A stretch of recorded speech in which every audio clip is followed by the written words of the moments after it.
El servicio de Marshals o alguaciles de Estados Unidos, el USMS, ha encontrado a 200 niños desaparecidos. Había víctimas de tráfico sexual, secuestrados y niños maltratados que se habían fugado de casa. Y hoy vamos a hablar de historia también, de 5 curiosidades que quizás no sepas sobre el 4 de julio, el Día de la Independencia de Estados Unidos. Y ahora, entremos en materia. Bienvenidos a En Primera Plana, su casa, la casa de todos, el Epoch Times. Soy David Rojas. Bien, los magistrados del Tribunal Supremo se han ido de vacaciones, pero antes han resuelto una batería de asuntos pendientes de gran calado para la nación. Hoy hablaremos de algunos. Me gustaría empezar por la anulación de la doctrina Chevron, que ha restado autoridad al gobierno para devolvérsela a los tribunales. Pero entremos en materia. Y antes un inciso para informarles de que la Comisión Federal de Comercio ha denunciado una estafa por Internet que afecta a consumidores de todo Estados Unidos. Los timadores les cobraron por productos y servicios que nunca habían contratado. Les dejo un enlace aquí abajo o aquí a un artículo que cuenta con detalle cómo han llegado a estafar millones de dólares. Como siempre digo, manténganse informados y a salvo. La periodista independiente Mary Lowland, que colabora con el Epoch Times, especificó que entre los niños que encontraron había 173 fugados de casa en situación de peligro y un bebé de 5 meses. La operación a escala nacional duró 6 semanas, según anunció el Departamento de Justicia. El director del USMS, de los Marshals, Ronald Davis, escribió esto en el comunicado de prensa. Una de las misiones más sagradas del US Marshal Service es localizar y recuperar a los niños desaparecidos de nuestro país que atraviesan una situación crítica. Esta es una de nuestras mayores prioridades, ya que no dejan de ser miles los niños que desaparecen y están en peligro. De los niños encontrados, 173 eran fugitivos en peligro. Uno lo había secuestrado un familiar, otro lo había secuestrado alguien que no era un familiar, y 25 se consideraban desaparecidos por otros tantos motivos. El más joven era un bebé de 5 meses. El USMS llevó a cabo la operación We Will Find You Too, Te Encontraremos 2, junto con organismos federales, estatales y locales, del 20 de mayo al 24 de junio. El Centro Nacional para Menores Desaparecidos y Explotados, el NCMEC, ofreció asistencia técnica en la operación Te Encontraremos 2. Es la segunda de este tipo a escala nacional y se centró en zonas geográficas donde desaparecen grandes grupos de menores que viven en circunstancias críticas, de acuerdo al Departamento de Justicia. Estas zonas son el Distrito de Arizona, el Distrito Este de California, el Distrito Sur de Florida, el Distrito Oeste de Michigan, el Distrito Oeste de Carolina del Norte, los distritos Sur y Este de Nueva York y el Distrito de Oregón. Uno de los casos del Distrito Este de Carolina del Norte se refería a una niña de 1 año. Se denunció su desaparición en Raleigh, después de que su madre no la entregara al Departamento de Servicios Sociales. Lograron detener a la madre, que había sido condenada por estrangular hasta la muerte a su hijo de 4 años. Luego los US Marshals recuperaron sana y salva a la niña. Otro caso fue el de una niña de 12 años, que desapareció de su domicilio familiar en Portland, Oregón, el 21 de mayo. La menor había denunciado que sus familiares abusaban de ella sexualmente. Los agentes de policía se pusieron en contacto con la niña a través de su teléfono móvil. Luego accedió a reunirse con ellos en una tienda de comestibles, pero poco después la niña y una amiga volvieron a llamar a la policía. Les dijeron que su padre intentaba obligarla a subir a su auto. Al final, el USMC pudo intervenir a tiempo. La niña le contó a la policía que 2 hombres abusaron de ella y que su padre le había hecho tocamientos indebidos. La llevaron a un hogar de acogida, pero no funcionó. Entonces la llevaron a un centro de acogida estatal. En otro caso, se denunció la desaparición de una joven de 16 años que se había fugado de un centro de acogida de Phoenix. Una investigación mostró que la chica, que ya había sido víctima de tráfico sexual, podría estar siéndolo otra vez, pero en Los Ángeles, cuando asesinaron a su presunto traficante a finales de mayo, el que lo reemplazó la llevaba a la playa y le decía que sacara dinero. La niña le había dicho a un familiar que se iba de vacaciones a Miami. Sin embargo, los alguaciles acabarían encontrando a la niña en Flint, Michigan, el 11 de junio. La detuvieron por violar la libertad condicional. El hombre con el que la encontraron fue detenido por conducir sin carné ni seguro. La Homeland Security Investigations está investigando el presunto caso de tráfico. En Nueva York, en noviembre del año pasado, se denunció la desaparición de una joven de 16 años que había sido víctima de trata de blancas. La unidad de personas desaparecidas del Departamento de Policía de Nueva York solicitó la ayuda del USMS. En el caso se ejecutaron 2 órdenes de detención. Una contra un hombre de 27 años que era el principal implicado en el caso. El 3 de junio se encontró a la niña en el dormitorio del hombre y se descubrieron pruebas de explotación sexual. La niña fue puesta a disposición de la Administración de Servicios para la Infancia. La presidente y director general del NCMC, Michelle Dolan, dijo en un comunicado lo siguiente: la operación Te Encontraremos es un brillante ejemplo de los resultados que podemos conseguir cuando nos unimos en nuestra misión de encontrar a los niños desaparecidos. Damos gracias de que se hayan recuperado niños vulnerables durante esta operación y elogiamos al Servicio de Alguaciles de Estados Unidos y a todas las agencias implicadas por su compromiso de proteger a la juventud y garantizar que estos niños no sean dejados en el olvido. Detrás de cada estadística hay un niño que merece crecer a salvo de cualquier daño. Hoy, que en Estados Unidos se celebra el 248 aniversario de la nación, les mostramos 5 cosas que quizás no sabía sobre el 4 de julio y sus orígenes, y que el reportero Joseph Lord del Epoch Times nos ha recordado a todos. Como decimos, este 4 de julio los estadounidenses celebran el 248 aniversario del nacimiento de los Estados Unidos. En 1776, los miembros del Segundo Congreso Continental se reunieron en Filadelfia, pero ya habían tomado una decisión de antemano cuyo impacto se sentiría en todo el mundo durante siglos. Las colonias acordaron declarar su independencia de Gran Bretaña, que era, en ese momento, la nación más poderosa del planeta, y mucha gente sabe lo que pasó después. El Congreso Continental aprobó el documento que había escrito un joven Thomas Jefferson. La noticia corrió como la pólvora por la costa oriental. También llegó a las fronteras, aunque más lenta y laboriosamente. Esto reavivaría las tensiones políticas que se sentían en todas partes en aquel entonces, entre los leales y los patriotas que clamaban por la independencia.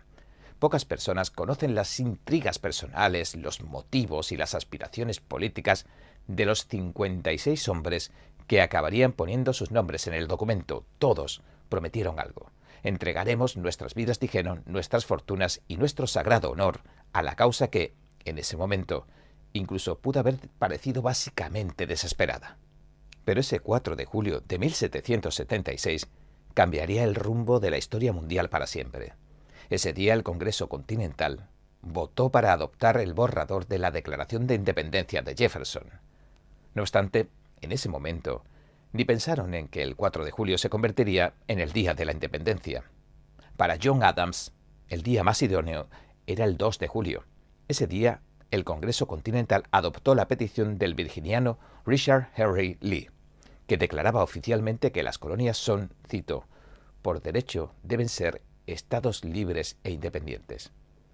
Al escribirle a su esposa Abigail, Adams, el señor Adams, declaró célebremente que el 2 de julio, cito, será celebrado por las generaciones venideras como el gran festival del aniversario, y dijo: debe festejarse con solemnidad y desfile, con espectáculos, juegos, deportes, armas de fuego, campanas, hogueras e iluminaciones de un extremo a otro de este continente.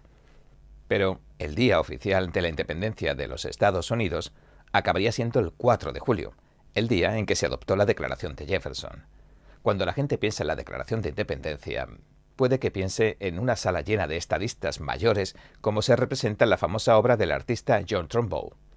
Pero John Trumbull pintó la Declaración de Independencia en 1819. Un momento crucial en la lucha estadounidense por la independencia fue ese día, pero de hecho los 56 delegados reunidos en Filadelfia en 1776 eran más jóvenes de lo que esta imagen puede sugerir. Tenían un promedio solo de 44 años. El rango de edades era muy amplio. Había desde veinteañeros hasta septuagenarios. El firmante más joven del documento fue Edward Rutledge, de Carolina del Sur, que tenía solo 26 años y 8 meses. Otro firmante de Carolina del Sur, Thomas Lynch Jr., estaba a 3 días de cumplir los 27. Aunque la mayoría de los firmantes tenían entre 30 y 40 años, muchos otros también tenían entre 40 y 50 años. Solo 7 tenían 60 años o más. Entre ellos estaba Benjamin Franklin, de 70 años, el firmante de mayor edad. Aunque ahora la independencia pueda parecer una conclusión inevitable, ese no fue necesariamente el caso. Varios miembros del Congreso Continental no creyeron en la independencia. Al principio, muchos fundadores habían adoptado una postura más moderada frente a los agravios que recibían de su isla de origen. Eso no quiere decir que nadie estuviera pensando en ello. La idea ya se estaba gestando tanto en cafés como en tabernas de todas las colonias. Y líderes revolucionarios como el señor Adams se manifestaban abiertamente a favor de la independencia ya en 1774, 2 años antes. En 1775, particularmente después de las batallas de Lexington y Concord, la mayoría de los líderes del Congreso adoptaron la idea. Sin embargo, algunos moderados, liderados por John Dickinson, famoso por sus cartas de un granjero de Pensilvania, se mantuvieron neutrales hasta el último momento. Y entre estos se encontraban Robert Livingston, uno de los hombres más poderosos y renombrados de Nueva York. Posteriormente ocuparía diversos cargos diplomáticos para el incipiente gobierno estadounidense. Y John Jay, que se acabaría convirtiendo en el primer presidente de la Corte Suprema. Además, el pueblo se hallaba más dividido que nunca después de la guerra. El señor Adams dijo al respecto lo siguiente: un tercio del pueblo estadounidense estaba a favor de la revolución, un tercio estaba en contra y un tercio era neutral. Pero de todas las firmas de la Declaración de Independencia, la de John Hancock es quizás la más famosa.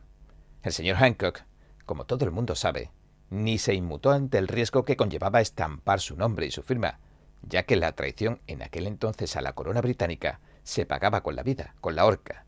Hancock estampó su nombre en grande al pie de la declaración. Hoy en día se ha convertido en la firma más reconocible de la historia de la política estadounidense. Pero lo que no sabe la gente son los motivos personales que le podrían haber llevado a tomar esa decisión. Antes de la Guerra de la Independencia, el señor Hancock era uno de los contrabandistas más exitosos de América del Norte. Su negocio florecía en gran parte gracias a la llamada negligencia saludable. Por decirlo de algún modo, los agentes británicos aplicaban con mucha laxitud las leyes aduaneras, pero después del final de la Guerra Franco-India de 1763, las arcas británicas se quedaron vacías. Para rellenarlas, Gran Bretaña puso fin a la política no oficial de negligencia saludable y tomó medidas duras contra los contrabandistas y contra todo aquel que intentara evadir las leyes aduaneras británicas. El señor Hancock, el mayor contrabandista de América del Norte, como decimos, se vio especialmente perjudicado por esta ofensiva. Incluso los británicos, los funcionarios, le confiscaron su barco, el Liberty. Por infracciones legales, dijeron. Así, para el señor Hancock, la revolución representaba no solo un imperativo ideológico, sino también financiero. Hoy en día los estadounidenses consideran la Declaración de Independencia como un documento casi sacrosanto. Los ideales fundamentales de la nueva nación que se fundó en 1776.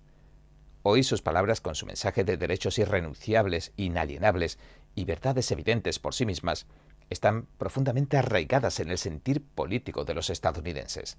Se repiten habitualmente tanto en discursos presidenciales como en los pasillos del Capitolio. Pero, a pesar de todo esto que vemos y sabemos ahora, tomó tiempo que la declaración se convirtiera en un factor tan importante de la vida y la historia estadounidenses. En aquel momento simplemente oficializó una revuelta contra la corona que ya estaba de hecho en marcha. Después de que se colocara la última firma en agosto de 1776, el documento en sí permaneció bajo la custodia del Congreso en Filadelfia. Era solo uno más de los tantos documentos importantes de aquel entonces.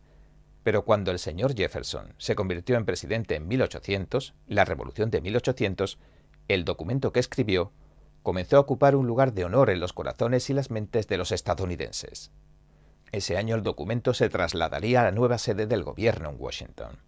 Desde 1952 se trasladó dentro de la capital. Pasó de la Biblioteca del Congreso al Departamento de Estado en 2 ocasiones, una durante la Guerra de 1812 y otra durante la Segunda Guerra Mundial, para su custodia. No obstante, desde 1952, el documento se exhibe de forma destacada en los archivos nacionales, donde sigue siendo una de las atracciones más famosas de la capital. La semana pasada, la Corte Suprema emitía un par de fallos que reducían el poder del gobierno federal. De acuerdo a un exhaustivo análisis de nuestro compañero Sam Dorman, sus agencias ya no pueden crear regulaciones ni emitir medidas de obligado cumplimiento. El fallo del caso de Loper Bright Enterprises contra Raimondo no es algo menor, de hecho. Los magistrados revocaron por mayoría un precedente legal que cumplía 40 años. Hablamos ni más ni menos de la famosa doctrina de deferencia de Chevron. Hablamos básicamente de uno de los pilares del Estado administrativo de Estados Unidos a día de hoy. Bueno, ya no. Este precedente exigía que los tribunales acataran las interpretaciones razonables, lógicas o plausibles de las agencias del gobierno si las leyes del Congreso no estaban muy claras o contenían quizás ambigüedades. La doctrina Chevron se ha empleado en más de 18.000 ocasiones en los tribunales federales. Según el Servicio de Investigación del Congreso, se trata de, sin lugar a dudas, una de las decisiones, cito, básicas que conforman el derecho administrativo, o más bien lo conformaban. Tras revocar la doctrina Chevron, el más alto tribunal de la nación le pidió a los jueces que retomaran su forma tradicional de interpretar las leyes y que debe prevalecer la mejor interpretación. El Supremo también plantea una serie de preguntas que van desde cómo el Congreso creará las leyes a cómo se espera que las interpreten los organismos. En el segundo fallo sobre la doctrina Chevron del caso de la Comisión de Bolsa y Valores, la SEC, contra Yarkesy, la mayoría del Supremo volvió a restar autoridad a las agencias del gobierno mientras reforzaba el Poder Judicial, pero de una manera diferente. La mayoría sostuvo que la SEC se equivocó. El alto tribunal concluyó que no debió emplear tribunales internos para imponer sanciones civiles. En lugar de eso, como exige la séptima enmienda, la SEC debería haber solicitado esas sanciones civiles y solicitarlas ahora en juicios con jurado a los tribunales que marca el artículo 3. Y una vez aclaradas las sentencias, veamos algunas de las conclusiones clave de estos dictámenes y las implicaciones de cada resolución. El presidente del Tribunal Supremo, John Roberts, fue el autor de la opinión mayoritaria en el caso Loper Bright. Los jueces Clarence Thomas y Neil Gorsuch escribieron opiniones concurrentes, es decir, que estaban de acuerdo con la sentencia, pero por otros tantos motivos. El juez Gorsuch escribió lo siguiente: hoy, la Corte coloca una lápida sobre Chevron que nadie puede pasar por alto. Al hacerlo, la Corte devuelve a los jueces las reglas de interpretación que han guiado a los tribunales federales desde su fundación. En sus opiniones sobre Chevron, ambas partes indicaron que la decisión del tribunal representaba un cambio radical. De hecho, el precedente se instauró hace décadas y se convirtió en una herramienta decisoria. No obstante, solo con el tiempo se verá la manera en que todo esto cambiará al gobierno federal. Hablamos, por supuesto, de a largo plazo. ¿Por qué? Porque esta decisión del 28 de junio probablemente provoque que comiencen a reconsiderarse muchos estatutos, regulaciones e incluso la forma en que las aplicaron las agencias, todas estas cosas. Como vimos en el caso Roe contra Wade, cuando el tribunal revoca precedentes legales, generalmente tiene en cuenta los alegatos relacionados con el stare decisis de ese precedente. Esta frase latina, stare decisis, significa que la decisión se sustenta, se mantiene, y uno de los factores que hace que una decisión como la doctrina Chevron se sustente, sea sostenible, es la fiabilidad, o la idea de que los estadounidenses ya se han acostumbrado tanto a tomar sus decisiones basándose en este precedente del tribunal que seguirán haciéndolo. Sin embargo, para la mayoría del Supremo, Chevron había perdido credibilidad, incluso tratándose de un precedente de tan larga data. Por eso escribieron esto: la incesante manipulación de la doctrina Chevron ha provocado que el tribunal acabe alejándola. Resulta difícil creer que alguien todavía pueda esperar razonablemente que un tribunal confíe en Chevron en un caso particular o espere que produzca resultados fácilmente previsibles. Y en lugar de proteger los intereses de confianza, Chevron los destruye afirmativamente porque permite que las agencias cambien de rumbo incluso cuando el Congreso no les ha dado poder para hacerlo. Sin embargo, los jueces en desacuerdo sugirieron que la mayoría había convertido el stare decisis en un hazme reír, en un payaso, al arrogarse el poder de los tribunales.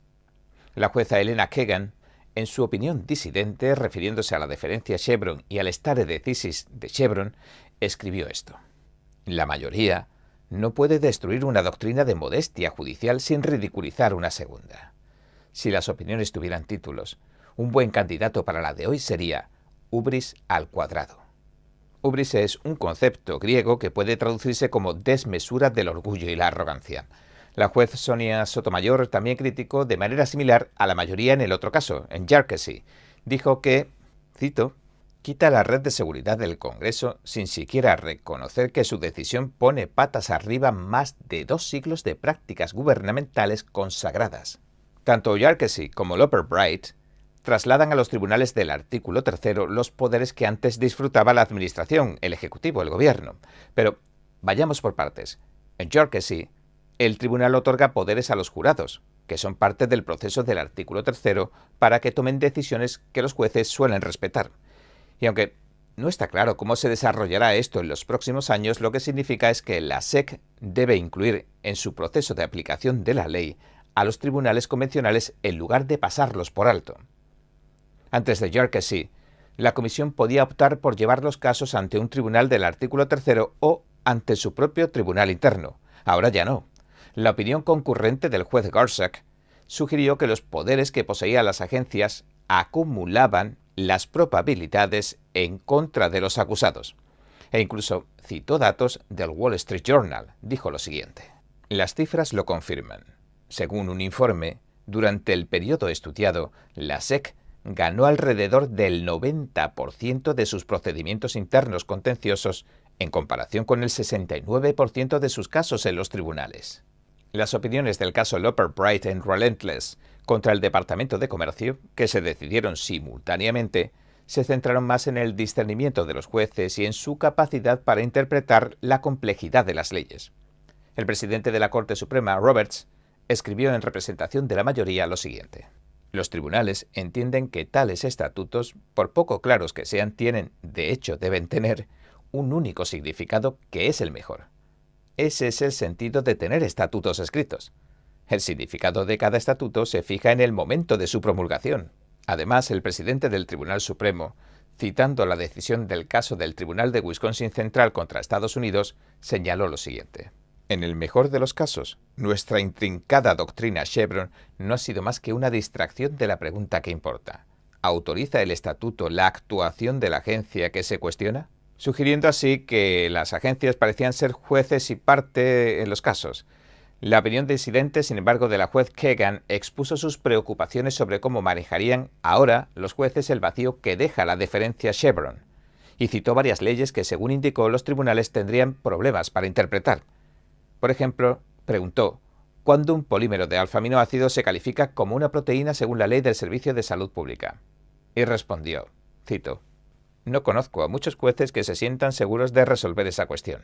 En cada caso, una frase legal tiene más de una lectura razonable. En general, se puede decir que las opiniones del tribunal se encuentran algo divididas en cuestiones como la autoridad que debiera concedérsele a la administración.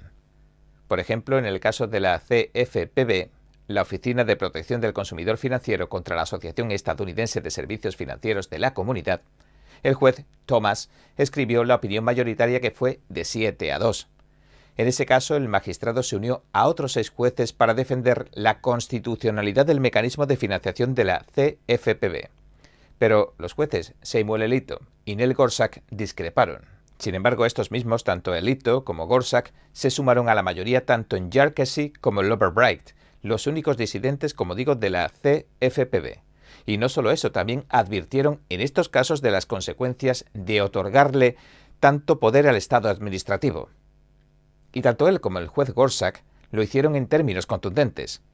Y el juez Thomas también se sumó a estos dos en su opinión concurrente y aseguró que Chevron obligaba a los jueces a abdicar de su poder judicial. Y advirtió también esto: aunque la Corte acabe de poner fin a 40 años de desventura con la deferencia Chevron, sus problemas, que son aún más profundos, no deben pasarse por alto. El señor Thomas afirmó que la doctrina, que tiene décadas de antigüedad, viola la Constitución. Y pasando al caso Yarkesy, nos encontramos que la jueza Sotomayor escribió una opinión disidente a la que se sumaron las jueces Kagan y Ketanji Brown Jackson. La juez Kagan escribió una opinión disidente en el caso Loper Bright, a la que se sumaron las jueces Sotomayor y Jackson. En su opinión disidente, la juez Kagan elogió a Chevron y la regulación que le siguió. Dijo esto: se ha convertido en parte de la trama y la urdimbre del gobierno moderno. apoyando los planes de regulación de todo tipo, por nombrar algunos, manteniendo el aire y el agua limpios, los alimentos y los medicamentos seguros y los mercados financieros honestos. Además, los estatutos, según argumentó la juez Kagan, inevitablemente contendrán ambigüedades que algún otro actor tendrá que resolver y lagunas que algún otro actor tendrá que llenar. Y normalmente preferiría que ese actor fuera el organismo responsable, no un tribunal. Algunas cuestiones interpretativas que surgen en el contexto regulatorio involucran temas científicos o técnicos. Los organismos tienen experiencia en esas áreas. Los tribunales no. Bienvenidos a En Primera Plana, su casa, la casa de todos, el Epoch Times. Bien, Temu no es como otros mercados de Internet como Amazon o Walmart. De acuerdo al fiscal general de Arkansas, Tim Griffin, su negocio se fundamenta en el robo de datos. Las fuerzas estadounidenses acaban de destruir 2 buques no tripulados hutíes en el Mar Rojo que amenazaban el transporte comercial marítimo en la región. La Administración para el Control de Drogas de Estados Unidos de Utah ha incautado en tan solo 2 semanas unas 170.000 píldoras de fentanilo, una cuarta parte de lo que se incautó en todo el estado en 2023. Y ahora, entremos en materia. El fiscal superior de Arkansas advierte que los estadounidenses deben tener cuidado con la aplicación de mercado Temu, porque es en definitiva un negocio de robo de datos. Dijo en Fox Business una semana después de que su oficina presentara una demanda contra la empresa lo siguiente: la amenaza de China no es nueva y es real. Temu no es un mercado online como Amazon o Walmart. Es un negocio de robo de datos que vende bienes como medio para un fin. Es normal que un mercado en línea como Amazon, como Walmart, recopilen ciertos datos de los consumidores como parte del curso normal del negocio. Pero creo que todos sabemos que eso no es lo que está pasando aquí. Aunque Temu niega todo, el señor Griffin le dijo al medio que la empresa está utilizando malware y spyware para entrar en tu teléfono, en tu dispositivo, y recopilar tus datos. Y añadió: no solo lo hace con los datos de siempre de los consumidores, sino que usa malware y spyware para tener acceso completo a su información. Yendo un paso más allá, su código está escrito de tal forma que puede evitar que se detecte. El fiscal dijo que la empresa matriz de Temu, Pinduoduo Incorporation, con sede en Shanghai, China, cuenta entre sus filas con antiguos funcionarios comunistas chinos.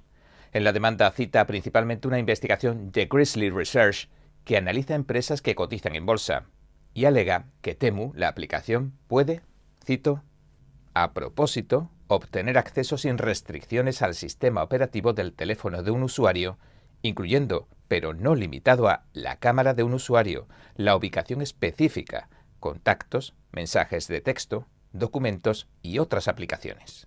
En su informe, Grizzly Research también afirma que sospecha que Temu, cito, ya vende o pretende vender ilegalmente datos robados a clientes de países occidentales para sostener un modelo de negocio que, por lo demás, está condenado al fracaso.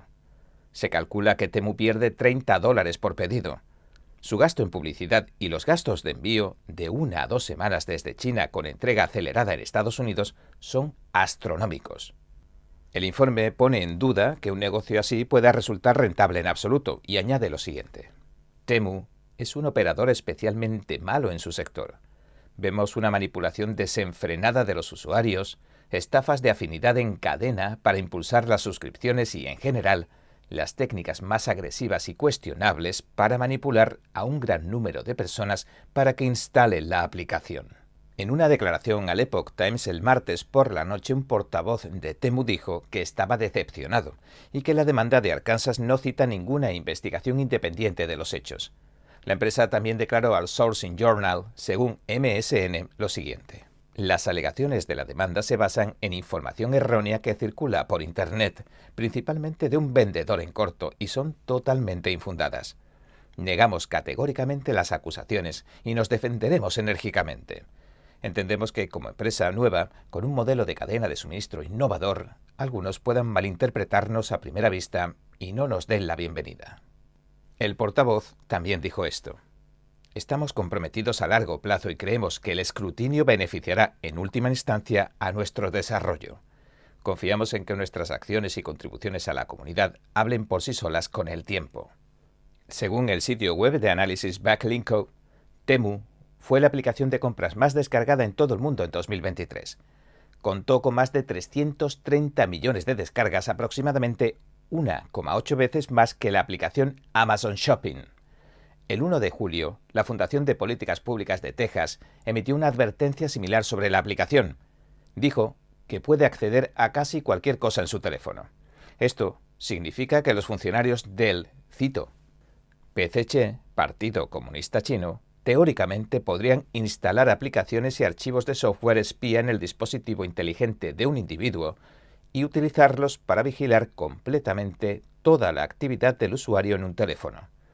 Esto permitiría a China controlar las teclas pulsadas y los registros para tener una visión directa de las credenciales de inicio de sesión en otras redes sociales, emails y cuentas de banco. Los responsables de Temu no habían respondido a una petición de comentarios de The Epoch Times al cierre de esta edición. Las fuerzas estadounidenses han destruido 2 buques de superficie no tripulados en el Mar Rojo.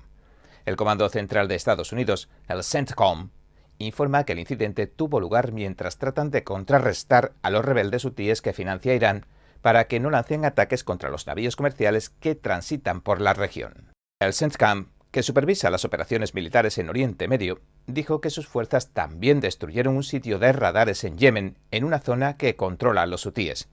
Dijo en una declaración lo siguiente: se determinó que los USB, buques de superficie no tripulados, y el sitio de radares presentaban una amenaza inminente para las fuerzas estadounidenses y de la coalición y los buques mercantes en la región. Tan solo un día antes, el CENTCOM también informó de que el ejército estadounidense había destruido otros 2 sitios de radares hutíes en Yemen y otros 2 buques de superficie no tripulados en el Mar Rojo. Dijo que estas acciones formaban parte de sus esfuerzos para proteger la libertad de navegación y garantizar la seguridad de las aguas internacionales ante los continuos ataques de los hutíes en el Mar Rojo. Los insurgentes hutíes llevan meses hostigando los envíos internacionales con ataques de drones y con misiles. Lo hacen en represalia a la campaña militar que ha lanzado Israel en la Franja de Gaza contra Hamás, otro grupo de la lista terrorista de Estados Unidos. De hecho, la United Kingdom Maritime Trade Operation, la UKMTO, la UKMTO, una agencia de vigilancia marítima afiliada a la Armada Británica, declaró que un buque fue objeto de repetidos disparos de misiles mientras atravesaba el Mar Rojo el 28 de junio. 5 misiles cayeron cerca del buque cuando navegaba frente a la costa de la ciudad portuaria de Hodeida, en Yemen, que controla el grupo hutí, según informó la propia UKMTO.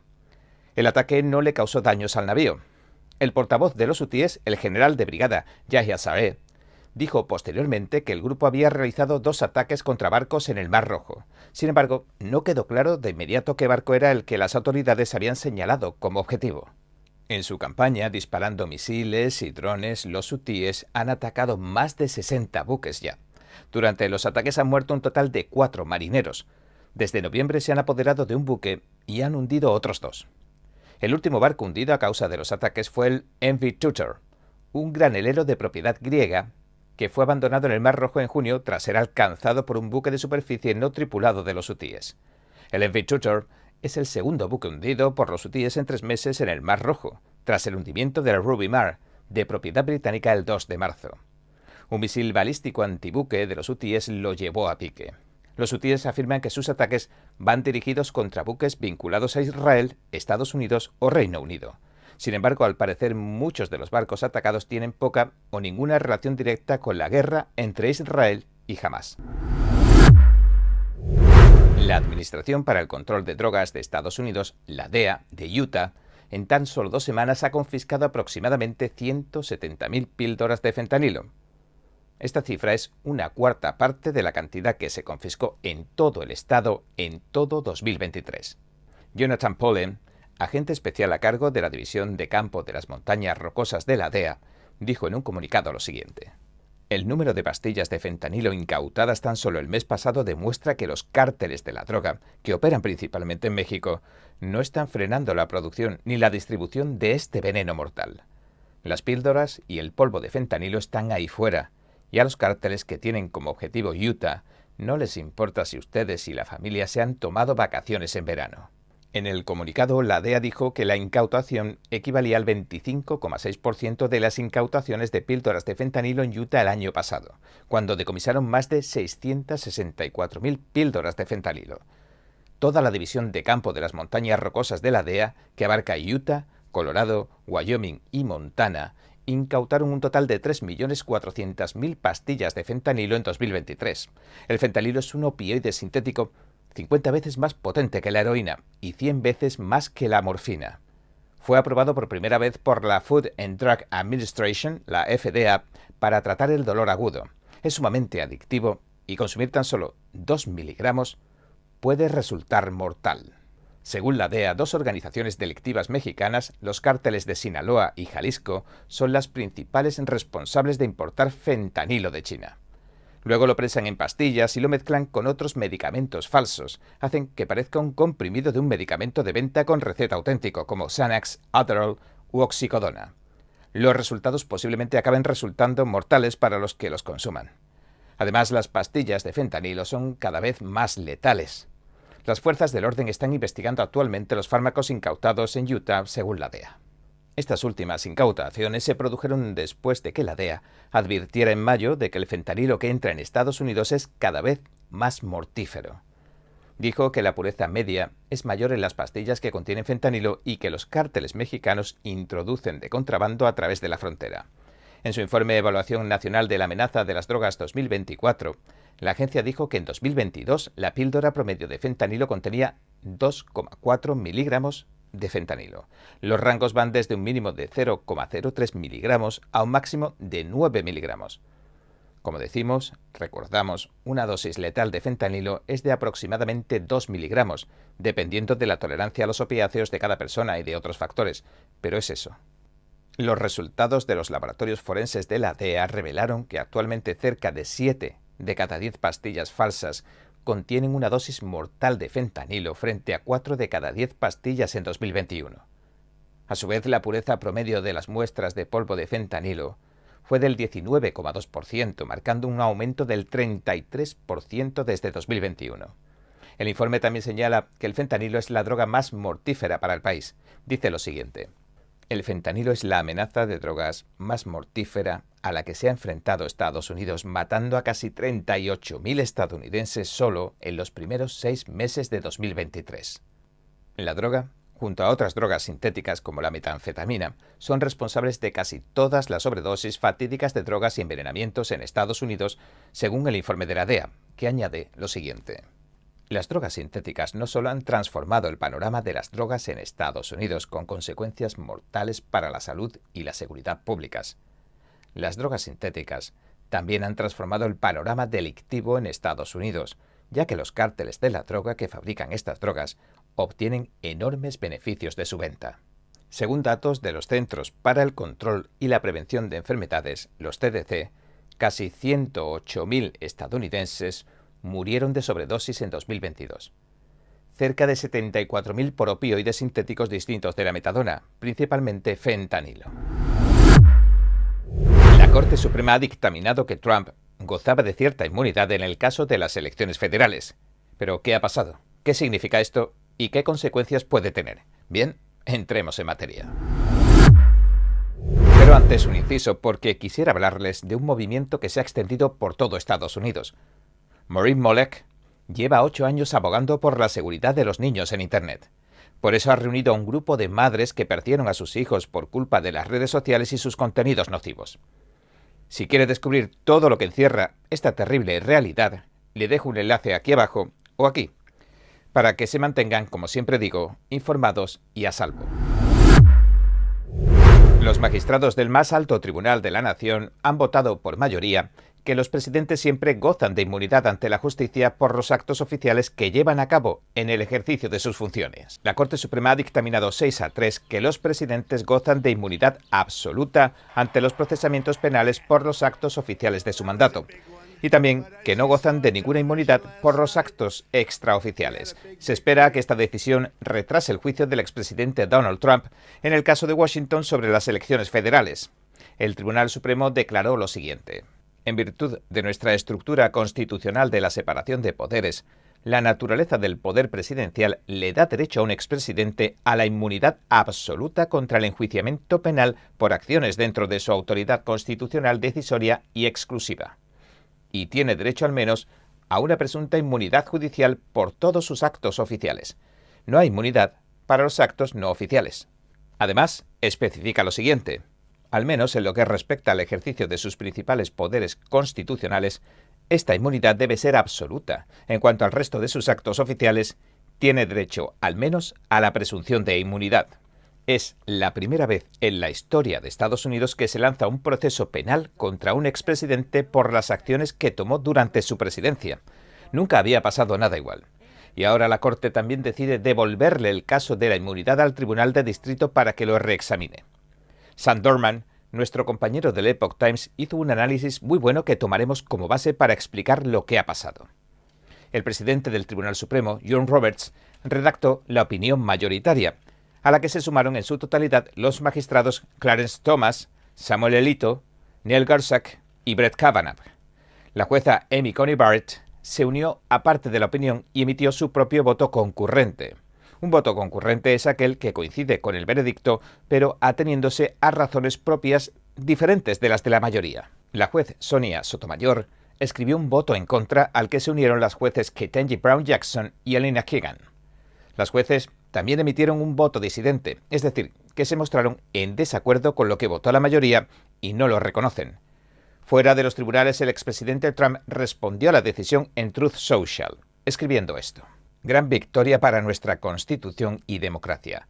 Estoy orgulloso de ser estadounidense. La sentencia supone una victoria parcial para el expresidente Trump, aunque la verdad es que pidió una inmunidad más amplia de la que le han acabado concediendo los jueces. Pidió que el alto tribunal dictaminara que gozaba de inmunidad penal por sus actos oficiales, basándose en que el Congreso nunca le había encontrado culpable previamente de ningún acto. La juez de distrito, Tanya Chutkan, a quien devuelve el caso el Supremo, había rechazado de plano la idea de que los presidentes gozaran de inmunidad penal.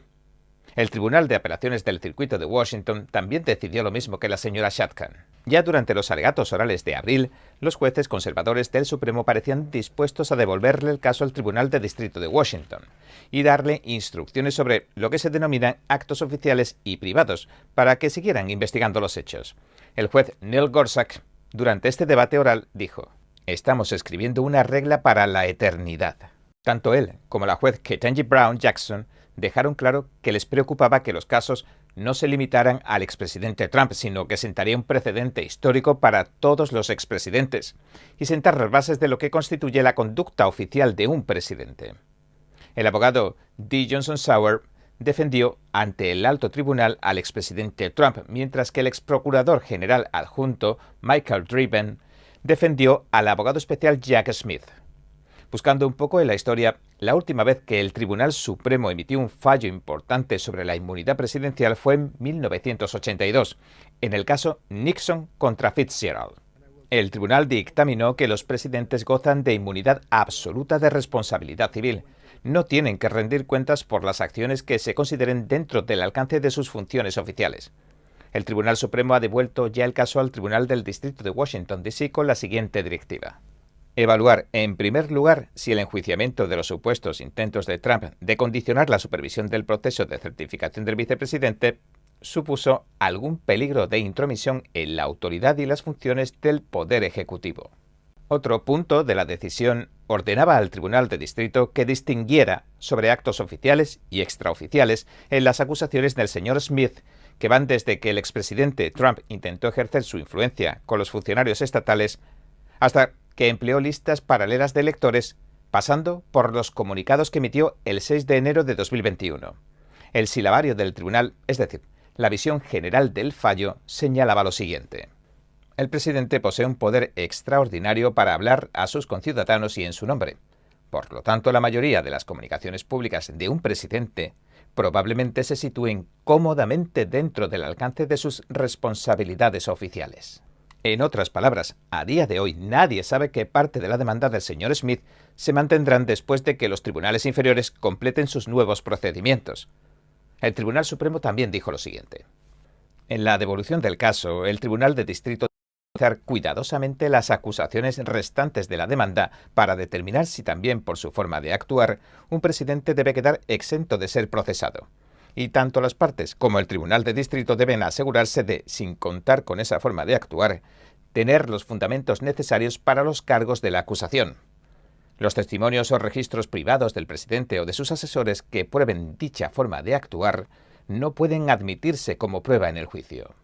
La decisión se produjo pocos días después de que el Tribunal Supremo dictara sentencia en el caso Fisher contra Estados Unidos. La decisión anuló la forma en la que interpretó el circuito de Washington, D.C., el Estatuto 18 del Código de Estados Unidos, sección 1512C. Esto fue lo que el Departamento de Justicia empleó para procesar a los acusados del 6 de enero y al presidente Trump. En una nota a pie de página encontramos esto del juez Roberts. Si es necesario, el Tribunal de Distrito debe determinar, en primer lugar, si los cargos de la sección 1512C2 pueden proceder a la luz de nuestra decisión en Fisher. Así que esa parte de la acusación está específicamente bajo revisión. Los jueces acabarían emitiendo muchos votos concurrentes y disidentes. El juez Clarence Thomas escribió por separado para cuestionar la legalidad de los abogados especiales. Dijo sobre el fiscal general lo siguiente: pretendía nombrar a un ciudadano privado como abogado especial, pero no estoy seguro de que ninguna oficina del abogado especial se haya establecido por ley, como exige la Constitución. La juez Barrett se sumó a la mayor parte de la opinión mayoritaria, pero se excluyó de una parte en la que se critica la idea de que un jurado pueda considerar pruebas sobre los actos oficiales de un presidente. La mayoría escribió esto sobre la peligrosidad de que un tribunal juzgue al más alto dirigente de la nación. Esa propuesta amenaza con anular la inmunidad que hemos reconocido. Permitiría a un fiscal hacer indirectamente lo que no puede hacer directamente: invitar a que el jurado examine los actos de un presidente pese a que es inmune a que lo acusen por ellos, para probar, no obstante, su responsabilidad en algún cargo. La juez Barrett, por su parte, se opuso con esta explicación. La Constitución no exige que se ciegue a los jurados sobre las circunstancias que rodean una forma de actuar por la que los presidentes pueden tener que rendir cuentas. El juez Roberts contraatacó en su opinión mayoritaria, argumentando que los disidentes, cito, En medio de esto, nuestro compañero Jack Phillips nos confirmó que varios analistas legales y exfiscales federales sugieren que el juicio al expresidente Donald Trump en Washington probablemente no ocurrirá antes de las elecciones de noviembre. Con la orden del 1 de julio y la sentencia, un puñado de destacados exfiscales federales y profesores de derecho sugirieron que el juicio a Trump en Washington no se llevará a cabo pronto. Randall Ellison, profesor de Derecho de la Universidad George Washington, escribió en las redes sociales, refiriéndose a las acciones del entonces presidente después de las elecciones de 2020, lo siguiente: no habrá juicio antes de las elecciones en el caso de D.C. Podría haber, sin embargo, amplias audiencias judiciales sobre las acusaciones de la demanda para determinar a cuáles es inmune. Renato Mariotti, un exfiscal de Estados Unidos para el Distrito Norte de Illinois, dijo que la Corte Suprema requiere ahora que la jueza de distrito estadounidense Tanya Chutkan, que supervisa el caso Trump, realice un análisis más profundo que antes. Debe decidir si las acciones del expresidente fueron actos oficiales y que esto, cito, requerirá información y conclusiones fácticas que retrasarán este juicio hasta después de las elecciones. La exfiscal federal para el Distrito Este de Michigan, Barbara McQuaid, aparece frecuentemente en MSNBC como analista legal, y señaló que debido a que el caso sea remitido al Tribunal de Distrito, es probable que no se celebre un juicio hasta después de las elecciones de noviembre. Después de eso, todavía existe la posibilidad de que el expresidente Trump presente más apelaciones. Eso piensa al menos la exfiscal federal para el Distrito Norte de Alabama, Joyce Benz, que es también analista de MSNBC.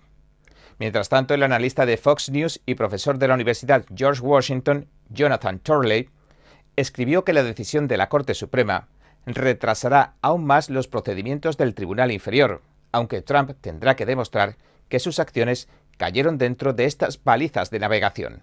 Y añadió: el juez del Tribunal Inferior ha favorecido mucho a Jack Smith. Sin embargo, el tribunal defiende que existe una presunción de inmunidad para sus actos oficiales, además de la inmunidad absoluta de los poderes constitucionales básicos. Después de que se lanzara la acusación contra el expresidente el año pasado, Smith dijo con frecuencia que la oficina del abogado especial quería un juicio rápido en este caso electoral de Washington. El equipo de Smith escribió en agosto de 2023 en un informe judicial que presentó a la juez Shotkan que las cosas que estaba presentando el abogado de Trump para retrasar el juicio, cito, le negarían al pueblo su derecho a un juicio rápido. El acusado cita estadísticas y casos inadecuados.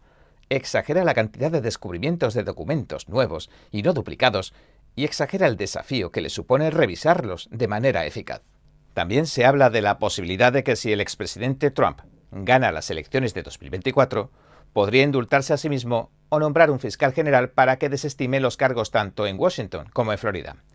En el caso, el equipo de Smith ha acusado al expresidente de cargos que se derivan de lo que alegan fueron iniciativas ilegales para permanecer en el poder después de las elecciones de 2020. El expresidente, por su parte, se ha declarado inocente. Bien, hemos notado, y quizás usted también, que resulta difícil decir si los crímenes en Estados Unidos han subido o bajado. Cada uno dice una cosa. De hecho, tanto los datos de las tasas como las variaciones que sufren no han sido fáciles de seguir a nivel nacional en los últimos años. Y esto se ha debido a que los departamentos cambiaban la forma en que comunicaban sus estadísticas al FBI. Sea como fuere, la tarea de rastrearlo se volvió algo complicada. Por eso, para descubrir, sin ningún ánimo partidista, si ha aumentado o disminuido la delincuencia en Estados Unidos, en el Epoch Times hemos analizado las 10 ciudades más grandes del país, y esto nos ha permitido observar un panorama mucho más claro. Así que entremos en materia. Pero antes, un inciso, por favor, para contarle que un jurado acaba de indemnizar con más de $500,000 a una investigadora que despidieron porque se negó a vacunarse de la COVID-19. Nadie sabe cuántas personas de las que despidieron por este mismo motivo podrían apelar después de conocer esta sentencia. Les dejo aquí abajo y aquí un enlace con un artículo que detalla el motivo por el que logró ganar el caso. Como siempre digo, manténganse informados y a salvo. El análisis de los datos que han realizado nuestros compañeros del Epoch Times abarca varios años y muestra que, si bien el importante repunte de la delincuencia que asoló a las ciudades más grandes de Estados Unidos ha remitido, los índices de criminalidad siguen altos. Desde el verano de las protestas y los disturbios de 2020 no ha descendido. El robo de vehículos en particular se ha mantenido alto. Los atracos, en cambio, han disminuido significativamente en algunas grandes ciudades. Nuestro análisis se ha enfocado en las 10 ciudades más pobladas y en 4 delitos: el asesinato, el atraco, la agresión con agravantes y el robo de autos. Según la encuesta nacional de victimización del delito realizada por la Oficina del Censo, son los que reciben mayor número de denuncias. La ciudad de Nueva York, 8.200.000 habitantes. La ciudad más grande del país ha sufrido un aumento de la violencia desde mediados de 2020. En aquel momento, una oleada de protestas y disturbios sacudió el país tras la muerte de George Floyd bajo custodia policial en Minneapolis. Los tiroteos se duplicaron ese año, con más de 1.850 entre muertos y heridos. El robo de automóviles, que llevaba décadas reduciéndose, se disparó un 66% según los datos de la policía de Nueva York. La delincuencia siguió aumentando al año siguiente, en 2021. Asesinaron a 488 personas. Hacía una década que no se registraba una cifra tan alta de asesinatos. En 2022, los asesinatos disminuyeron en torno a un 10%, pero la tasa de otros delitos graves siguió aumentando. El robo de automóviles aumentó más de un 150% desde 2019. Los robos mayores, es decir, de artículos con un valor por encima de los $1.000, y las agresiones graves alcanzaron cifras que no se veían desde la década de los 90. La delincuencia violenta descendió otro paso más en 2023 y los asesinatos también se redujeron otro 11%, pero manteniéndose más de un 20% por encima de las cifras previas al 2020. Mientras tanto, los robos de automóviles y las agresiones graves volvían a subir.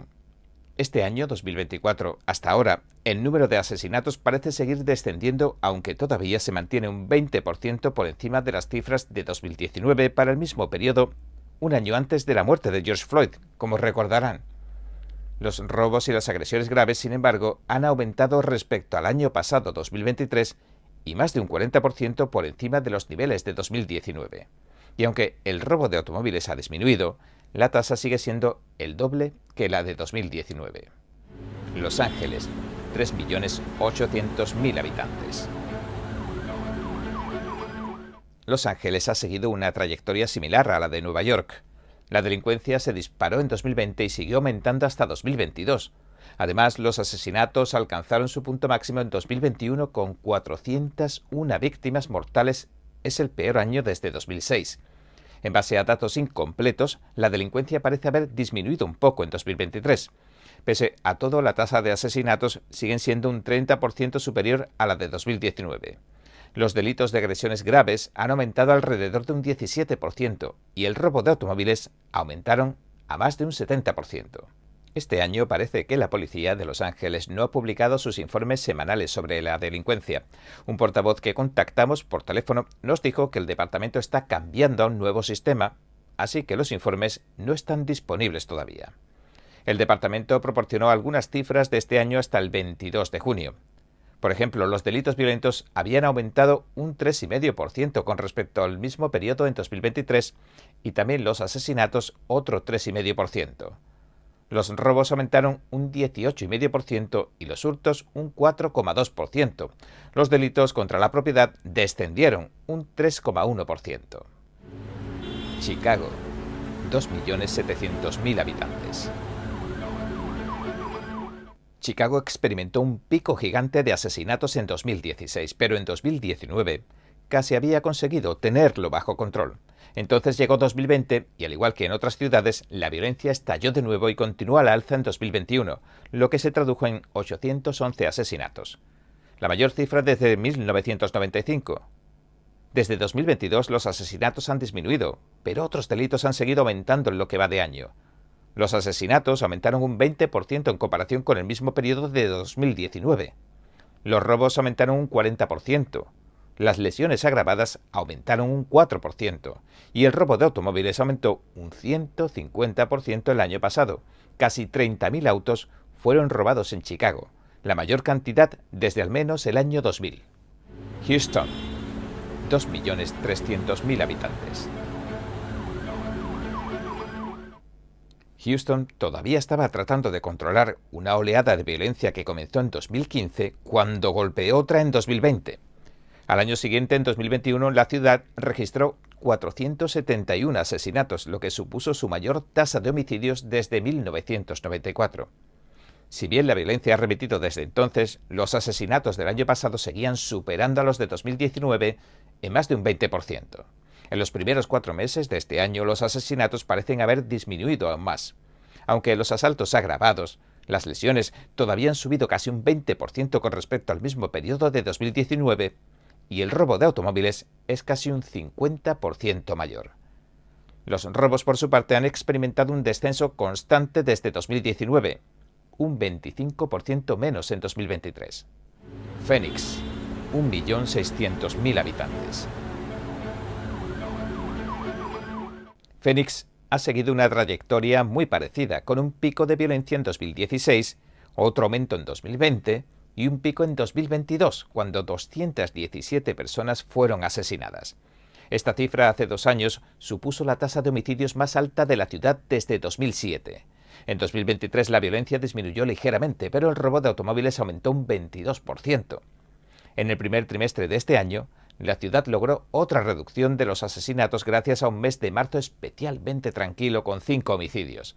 Sin embargo, los robos de automóviles y las agresiones con agravantes apenas se movieron, y los robos aumentaron un 17% en comparación con el primer trimestre de 2023. Hablamos de los atracos. Filadelfia, 1,5 millones de habitantes.